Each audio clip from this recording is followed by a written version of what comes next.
నమస్తే.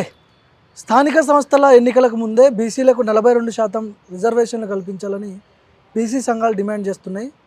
బీసీ సంక్షేమ సంఘం జాతీయ అధ్యక్షుడు జాజుల శ్రీనివాస్ గౌడ్ ఉన్నారు నాతో పాటు. డిస్కస్ చేద్దాం. అన్న నమస్తే. ముందుగా నమస్తే. చాలా రోజుల తర్వాత మళ్ళీ బీసీ అంశాలు తెర మీదకి వస్తున్నాయి. అధికార పార్టీ మంత్రులేమో ఎన్నికల కోడ్ రాబోతున్నాయి, ఎన్నికలు జరగబోతున్నాయని వాళ్ళు స్టేట్మెంట్లు ఇస్తున్నారు.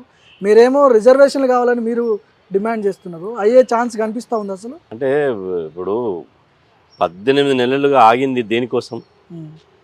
స్థానిక కాంగ్రెస్ ప్రభుత్వం వచ్చిన తర్వాత 18 నెలలుగా ఎన్నికలు జరగకుండా, కేంద్రం నుంచి రావాల్సినటువంటి నిధులు రాకుండా 18 నెలలుగా అనేక ఉద్యమాలు, పోరాటాలు, ఆ తర్వాత ప్రభుత్వం ప్రత్యేక అసెంబ్లీ ఏర్పాటు చేయడం, ఆ తర్వాత 150 కోట్లు పెట్టి కులగణన చేయడం, కులగణన తర్వాత అసెంబ్లీలో బిల్లు పెట్టడం, గవర్నర్ గారు ఆమోదించడం, రాష్ట్రపతి దగ్గరికి పోవడం, ఇదంతా దేనికోసం చేశారు?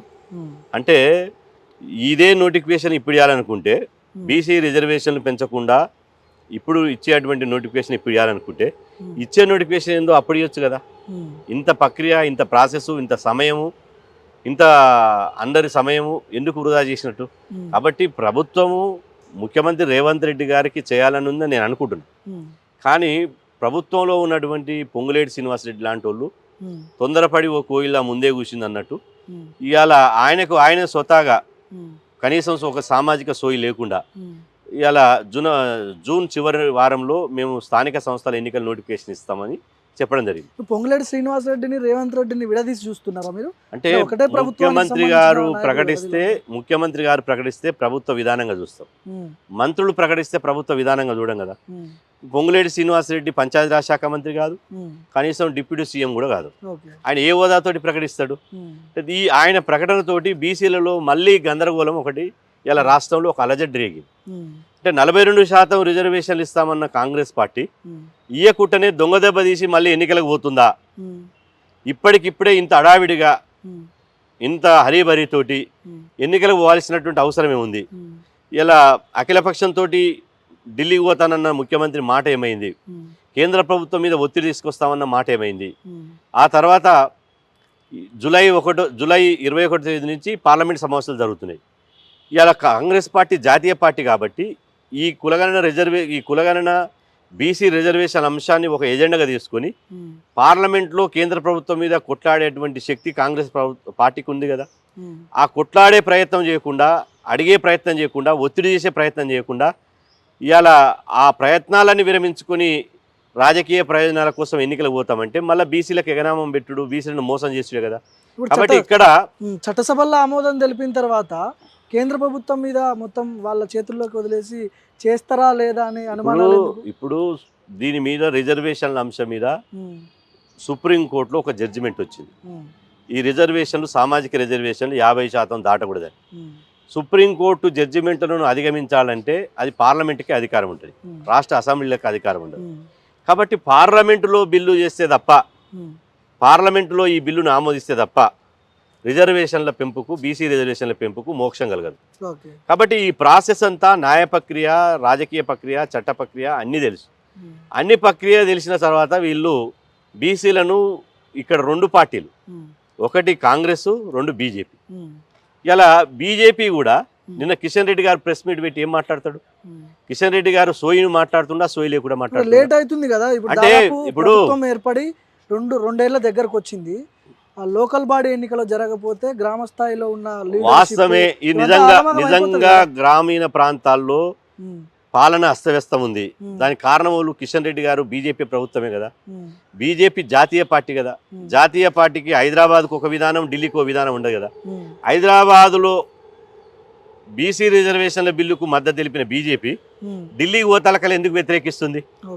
మతం పేరు మీద వ్యతిరేకిస్తున్నామని చెప్పినటువంటి బీజేపీ పక్కన ఆంధ్రప్రదేశ్లో ఎన్డీఏ ప్రభుత్వం ఉంది కదా, అందులో బీజేపీ భాగస్వామ్యమే కదా, బీజేపీ మంత్రులు కూడా ఉన్నారు కదా. మరి ఆంధ్రప్రదేశ్లో మత ప్రాతిపదికగా ముస్లింలకు 4% రిజర్వేషన్ ఎట్లా అమలు చేస్తున్నారు? అంటే ఈ అన్ని మోసం మాటలు ఎన్ని రోజులు బీసీలను మోసం చేస్తారు? ఇక్కడ అర్థం కాని విషయం ఏంటంటే, మీరు అఖిలపక్షం పెట్టినప్పుడు, లేకపోతే ఇట్లాంటి ప్రెస్ మీట్లు పెట్టినప్పుడు అన్ని పార్టీల నుంచి నాయకులు వస్తున్నారు, బీఆర్ఎస్ నుంచి వస్తున్నారు, కాంగ్రెస్ నుంచి వస్తున్నారు, ఇతర పార్టీల నుంచి వస్తున్నారు. కానీ బీజేపీ నుంచి ఏ ఒక్క నాయకుడు కూడా మీకు సపోర్ట్ చేసి మరి రిజర్వేషన్లకు మేము అనుకూలంగా ఉన్నాం చేస్తాం ఖచ్చితంగా అని ఎందుకు చెప్పలేకపోతున్నారు? బీజేపీకి రాష్ట్రంలో అధికారంలో రావాలని లేనున్నట్టుంది. ఒకవేళ రాష్ట్రంలో బీజేపీకి అధికారంలో రావాలనే కోరిక ఉంటే వాళ్ళు ఫస్ట్ చేయాల్సిన పని ఈ బీసీ రిజర్వేషన్ల బిల్లుకు మద్దతు తెలపడం. బీసీ రిజర్వేషన్ల బిల్లుకు ఆమోదం తెలిపి ఇది తెలంగాణ ప్రభుత్వం పంపినా అది ఆమోదం కాదు, బీజేపీ తలుసుకుంటేనే అయ్యింది, మేము చేసిన బీసీలకని గొప్పగా చెప్పుకునేటువంటి అవకాశం ఉంటుంది. రేపు కిషన్ రెడ్డి లాంటి వాళ్ళు ఇదే కిషన్ రెడ్డి గారు అసెంబ్లీ పెట్టిన తర్వాత మేము కేంద్ర ప్రభుత్వాన్ని నరేంద్ర మోదీ గారిని ఒప్పిస్తామన్నాడు. ఇలా మాట మార్చి మళ్ళీ బీసీ రిజర్వేషన్లు రాష్ట్రాల వారిని అమలు చేసుకోవచ్చు అంటారు. కేంద్ర మంత్రి అయి ఉండి చట్టం తెలియకుండా లీగల్ నాలెడ్జ్ లేకుండా మాట్లాడొచ్చునా? ఏ విధంగా కిషన్ రెడ్డి గారు మాట్లాడతారు, బండి సంజయ్ గారు ఏ విధంగా మాట్లాడతారు? ఇక్కడ వీళ్లకు బీసీల మీద చిత్తశుద్ధి లేదనడానికి ఇది ఉదాహరణ. ఇవాళ మీ ఢిల్లీనే మీ దగ్గరనే బిల్లు ఉన్నప్పుడు ఆ బిల్లుకు ఆమోదం తెలిపితే ఇవాళ అయిపోతుంది కదా. ఈ బిల్లుకు ఆమోదం తెలిపితే అయిపోతుంది కదా. ఈ బిల్లుకు ఆమోదం తెలపకుండా కాలయాపన చేసింది ఎవరు? ఇవాళ గ్రామీణ ప్రాంతాల్లో పాలన అస్తవ్యస్తంగా ఉండడానికి కారణం ఎవరు? మీరే కదా. ఇవాళ దొంగ అన్నట్టు మీరే కారణమయ్యి, సంపినోడే సంతాపం తెలిపినట్టు ఇవాళ మీరే కారణమయ్యి బీసీలను బలిపశువులను చేస్తూ ఎన్ని రోజులు బీసీలను ఇట్లా మోసం చేస్తారు? మీరు ముఖ్యమంత్రి రేవంత్ రెడ్డి చాలా సాన్నిహిత్యంగా ఉన్నట్టు కనిపిస్తుంది. ఢిల్లీలో కూడా మీరు బీసీ ఉద్యమాన్ని బలోపేతం చేయడానికి అక్కడ పోయి ధర్నా చేశారు.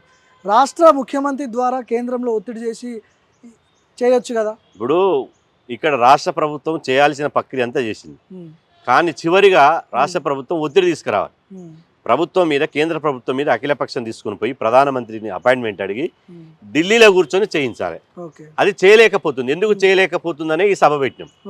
కాబట్టి అడగాల్సినోడు కాంగ్రెస్ అడుగుతలేడు, చేయాల్సిన వాళ్ళు బీజేపీ వాళ్ళు చేస్తలేరు. అడగాల్సిన వాళ్ళు అడగాలి, చేయాల్సిన వాళ్ళు చేయాలనే కదా మా డిమాండ్. ఇక్కడ వస్తున్నటువంటి అనుమానాలు ఏంటంటే రాష్ట్ర ముఖ్యమంత్రి అగ్రకులస్తుడు, అగ్రకులానికి సంబంధించిన ముఖ్యమంత్రి, మీరేమో బీసీ రిజర్వేషన్లు అంటున్నారు. చాలా యాంటీగా ఉంటారు కదా, ఎట్లా మీకు మద్దతు ఇస్తారనుకుంటారు? ఇప్పుడు అగ్రకులాలు అయినంత మాత్రాన బీసీలకు మేలు చేయరు, బీసీల గురించి ఆలోచించారనేది శుద్ధ తప్పు. ఇప్పుడు అగ్రకులాలకు సంబంధించినటువంటి మొట్టమొదటి సాహు మహారాజు మొట్టమొదటిగా ఈ భారతదేశంలో బహుజనులకు రిజర్వేషన్ కల్పించిండు తన సామ్రాజ్యంలో. కాబట్టి ఇవాళ బీసీలే చేస్తారనుకుంటే బీసీలు చేస్తారు, కానీ బీసీలు కానిటువంటి వాళ్ళు కూడా చేస్తారు. కాబట్టి చేస్తా అని మేము చేసిన ధర్నాకు ముఖ్యమంత్రి రేవంత్ రెడ్డి గారు వచ్చి 3 గంటల సేపు కూర్చొని మా గొంతులో గొంతు అయి కలిపి కేంద్ర ప్రభుత్వం మీద ఒత్తిడి తీసుకొచ్చేటువంటి ప్రయత్నం చేశారు.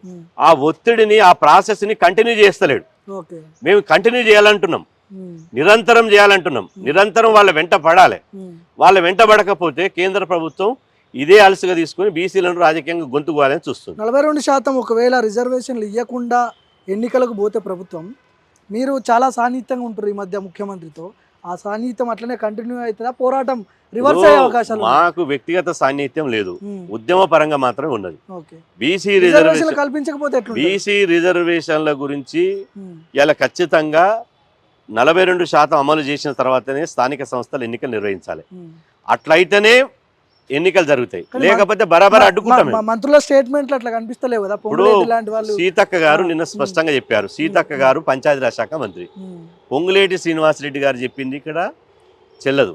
పొంగులేటి శ్రీనివాసరెడ్డి నేను ఇంతకుముందు చెప్పినట్టు సంబంధిత శాఖ మంత్రి కాదు, లేదా ముఖ్యమంత్రి కాదు, డిప్యూటీ సీఎం కాదు. సీతక్క గారు నిన్న ప్రెస్ మీట్ పెట్టి ఇవాళ 42% బీసీలకు రిజర్వేషన్ కల్పించిన తర్వాతనే మేము స్థానిక సంస్థల ఎన్నికలకు పోతామని చెప్పింది. పిసిసి అధ్యక్షుడు మహేష్ కుమార్ గౌడ్ గారు కూడా వారు కూడా స్పష్టంగా పార్టీ విధానమే 42% రిజర్వేషన్ కల్పించడం కన్నా ఎన్నికలకు పోతామన్నారు. అది కల్పించే అటువంటి ప్రక్రియను మీరు మొదలు పెట్టండి, దాన్ని స్టార్ట్ చేయండి, దాని మీద ఒత్తిడి తీసుకురండి. చేయకపోతే బీజేపీల సంగతి ఏందో బీసీలు చూస్తారు. మీ నుంచి ఎట్లాంటి పోరాటం ఉంటుంది? ఖచ్చితంగా మేము ఒక్క కాంగ్రెస్ ప్రభుత్వమే కాదు, ఇక్కడ ఇటు బీజేపీ ప్రభుత్వం కూడా ఉంది, కేంద్ర ప్రభుత్వం కూడా ఉంది. ఎందుకంటే బంతి ఇప్పుడు రిజర్వేషన్ల బంతి కేంద్ర ప్రభుత్వం చేతిలో ఉంది. రాష్ట్ర ప్రభుత్వం కేవలం ఒత్తిడి చేసే వరకే ఉంటుంది. రాష్ట్ర ప్రభుత్వం ఈ బంతి కేంద్ర ప్రభుత్వం చేతిలో ఉంది. కాబట్టి కేంద్ర ప్రభుత్వం కులగణన చేస్తాము, కులగణన దేశవ్యాప్తంగా చేస్తామని గెజెట్ నోటిఫికేషన్ ఇచ్చింది. కాబట్టి చేయాల్సిన బాధ్యత కేంద్ర ప్రభుత్వం మీద ఉంది. ఇప్పుడు ఎమ్మెల్సీ కవిత, తీన్మార్ మల్లన్న లాంటి వాళ్ళు కూడా బీసీ నినాదం ఎత్తుకుంటున్నారు. 2028లో రాజ్యాధికారం కావాలని చెప్పి మాట్లాడుతున్నారు. కవితని ఎట్లా చూస్తారు? బీఆర్ఎస్ పార్టీ నాయకురాలు చూస్తారా? బీసీగా ఏదో మాట్లాడుతుంది కదా అని ఇది చేస్తారు. ఇప్పుడు కవిత గారు మాటలు బీసీలు ఎప్పటికీ నమ్మరు. ఎందుకంటే ఇంట్లో గెలిచి రచ్చ గెలవాలి. ఓకే. కవిత నిజంగా బీసీల గురించి మాట్లాడాలంటే బీఆర్ఎస్ పార్టీ అధ్యక్షునిగా బీసీలకు ఇవ్వాలి. ఫస్ట్ బీఆర్ఎస్ పార్టీ అధ్యక్షునిగా బీసీలకు ఇస్తే కవిత గారు చేసేటువంటి ఉద్యమాలను వాడని నమ్ముతాడు. లేకపోతే అది ఒక పెద్ద డ్రామాగా ఉంటుంది. బీసీలలో వస్తున్న చైతన్యాన్ని, బీసీలలో వస్తున్నటువంటి రాజకీయ పోలరైజేషన్ ఇవాళ ఓటు బ్యాంకుగా మలుచుకోవడానికి, మళ్ళీ బీఆర్ఎస్ పార్టీని అధికారంలో తీసుకురావడానికి, మళ్ళీ ఒక అగ్రకుల 1% లేనటువంటి కేసీఆర్ని ముఖ్యమంత్రి చేయడానికి ఆమె చేస్తున్నటువంటి నాటకమే ఇదంతా. ఇప్పుడు మల్లన్న నేను అంటున్న రిజర్వేషన్లు తగ్గించిందే మీరు కదా. 34% ఉన్న రిజర్వేషన్లు తగ్గించింది ఎవరని నేను అడుగుతున్నా సూటి కవితని. ఒకవేళ ధర్నా చేయాల్సి వస్తే కేసీఆర్ ఇంటి ముందర చేయి. తీన్మార్ మల్లన్న మీరు కలిసే పోరాటం చేస్తున్నారు. ఖచ్చితంగా తీన్మార్ మల్లన్న బీసీ బిడ్డ. తీన్మార్ మల్లన్న అయినా ఇంకోరైనా బీసీలు ఎవరైనా సరే బీసీ బిడ్డలతోటి మేము కలిసి పోరాటం చేస్తాము. కానీ ఇవాళ కవిత గారు చేసేటువంటి ఈ రాజకీయ డ్రామాలకు, ఎందుకంటే సంపినోడే సంతాపం తెలిపినట్టు రిజర్వేషన్ తగ్గించింది మీరే, బీసీలను రాజకీయంగా అణిచివేసింది మీరే. ఇప్పటి వరకు పార్టీ ప్రెసిడెంట్ ఇవ్వలేదు, వర్కింగ్ ప్రెసిడెంట్ ఇవ్వలేదు. భవిష్యత్తులో బీఆర్ఎస్ పార్టీ అధికారంలోకి వస్తే మేము బీసీని ముఖ్యమంత్రి చేస్తామని కనీసం కూడా చెప్పడం లేదు. ఇవన్నీ చెప్పకుండా నువ్వు అవతలోని ఇవ్వాలంటే ఎవరిని నమ్మాలే? ఫస్ట్ నువ్వు ఇంట్లో గెలిచి రచన చేయి, నువ్వు ఆచరణలో చూపించిన తర్వాత అవతలోని అడుగు, అప్పుడు బీసీ సమాజం నమ్ముతుంది.